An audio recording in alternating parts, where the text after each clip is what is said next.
This is checkpoint 3.5, problem number 4. Problem number 4 is a little bit long. We've got 4 parts here, but that's okay. We can do it.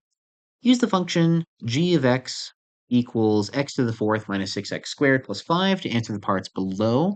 Identify the leading power function and determine the left and right end behavior of the graph. Oh, this is going to be great because it's not factored. I like that it's not factored. I can now just look at this leading term right here. It's just x to the fourth.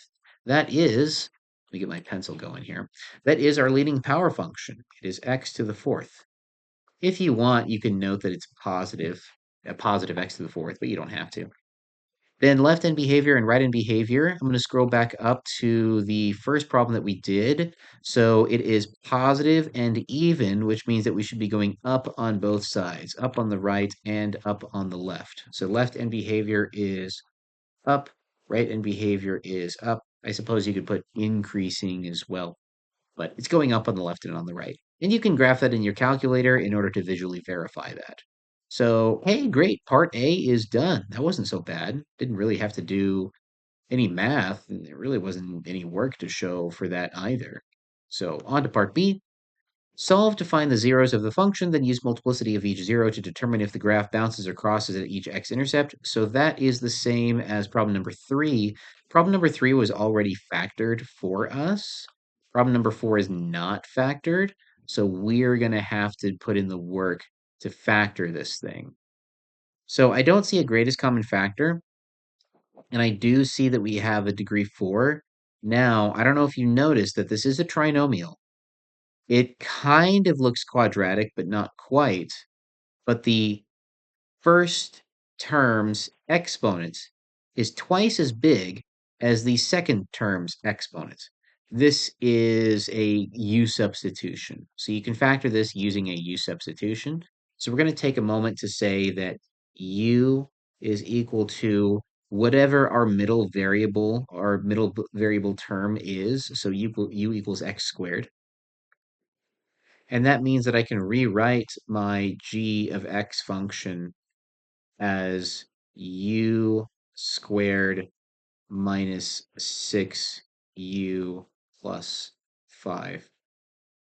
I guess I wrote g of x, so this says that x is our variable, but I've got u's on the right side. My notation here might be a little bit improper, but I'm not too worried about that right now. I just want to factor this thing. So this can now be factored. We need factors of positive 5 that add up to negative 6. So that would be u minus 1 and u minus 5. And then I can just back sub and put my u back in place of where it used to be. So that is now x squared minus 1 and x squared minus 5. It's possible that you would be able to factor that without doing the U sub. You might just be able to do your normal AC method from here. You would just have to make sure to put an x squared in your parentheses instead of an x, and then you would be just fine. If you FOIL that out, it should get you back to the original g of x function. Now, we do want to solve this, so we need to set it equal to 0 and solve. You could go ahead and do that now, and you would be fine. You could also factor this as a difference of squares. You could factor this x squared minus 1 as x plus 1, x minus 1, and that would be just fine. I'm not going to. I'm going to go ahead and set everything equal to 0 now, because it should work out just fine either way. I will have to do some square root property on each of these things, which means I need to make sure not to forget the plus or minus, but that's fine. Add your 1 to the other side. So we added this 1 to the other side, add this 5 to the other side, and then take the square root of both sides. The square root of 1 is just 1, but I need to put a plus or minus. The square root of 5 is not a nice number, so I just have to leave it as the square root of 5. So those are my 4 zeros. I had a degree 4 polynomial, so I'm expecting 4 zeros. There might be repeats, there might be imaginaries, but I'm expecting 4 zeros. And I got them. No repeats, no imaginaries. So we've got a positive 1 and a negative 1, and we have a positive square root of 5 and a negative square root of 5. Now, in order to find my multiplicity here, I don't have this fully factored. Fully factored would mean that all of my x's have an exponent of 1.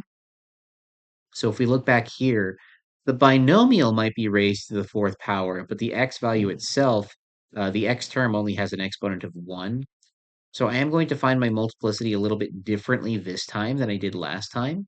I'm going to consider how many times I got a particular answer. So this positive 1, I only got that answer once, so the multiplicity of 1. In fact, all of these answers I only got once. I got x equals 1 only one time. I got x equals negative 1 only one time. X equals root 5 one time. X equals negative root 5 one time. So the multiplicity on all of these is 1. If I use the same technique on the previous question, let's switch to a different color. We'll go blue.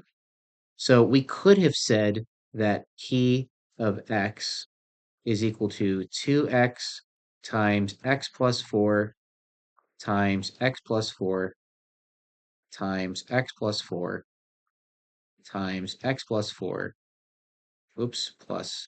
Because it's to the fourth power, I wrote down x plus 4 times, and then we would have x minus 1, and then x plus 7. I'm going to solve these rather quickly. If I set all of these things equal to 0 for my first one, I'm going to get an answer of 0, and then negative 4, and then another negative 4, and then another negative 4, and then another negative 4, and then a positive 1, another positive 1, and a negative 7. If you count how many times you got a repeat answer, that should represent your multiplicity. So I got an answer of 0 only once. I got an answer of negative 4 times, an answer of 1 times, an answer of negative 7 one time. So that multiplicity you can get from the exponent, or you can fully expand your factors so that you have no exponents and then count the repeats. Either way is fine. Here, I don't have it fully factored, so it's best to count the number of times I got that answer. So, sorry that took a moment to explain. I just wanted to explain why I'm doing multiplicity a little bit differently this time than I did the previous time. Behavior, well, my multiplicity is all ones, they're all odd, so that means it's going to cross everywhere. It will cross in all of these spots.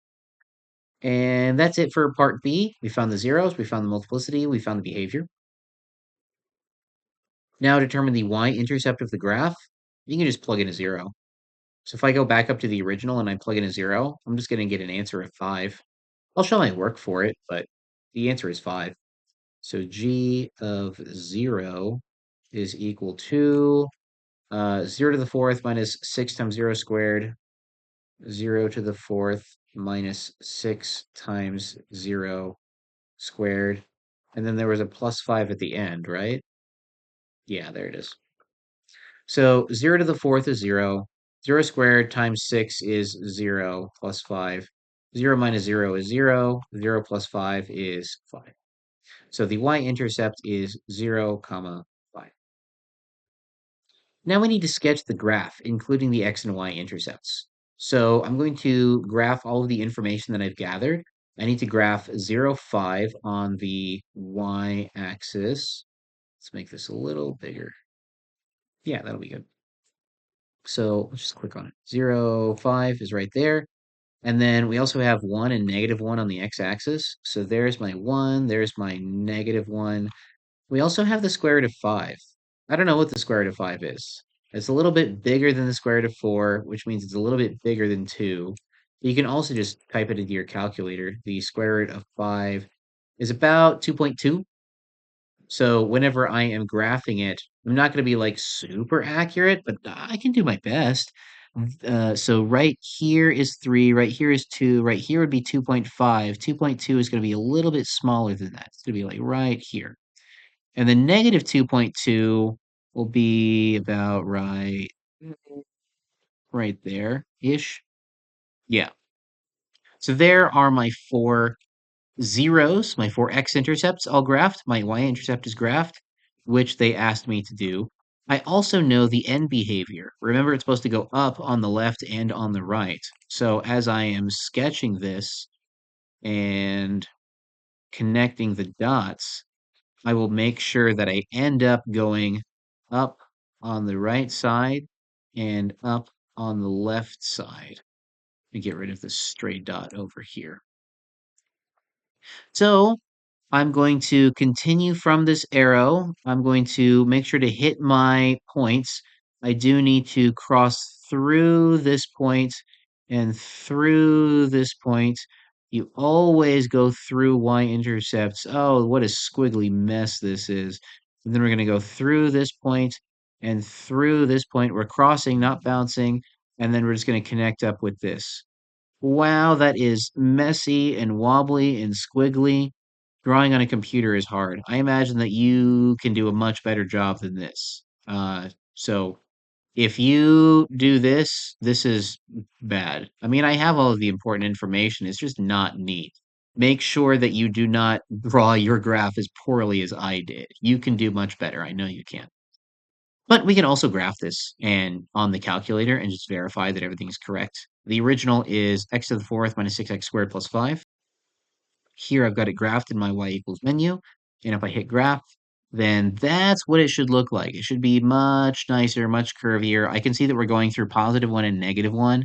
And I can see that we're also going through something that is just a hair bigger than 2 and a hair smaller than -2. That was like the 2.2-ish number from the square root of 5. And we have a y-intercept at 1, 2, 3, 4, 5. So yes, this W shape should be perfect. And if we go back to the original assignment, on 4, we found leading power function, left and right in behavior. We found all the zeros multiplicity of behavior, and we found the y-intercept, and then we sketched everything. Probably, let's see, finding the y-intercept is not too bad.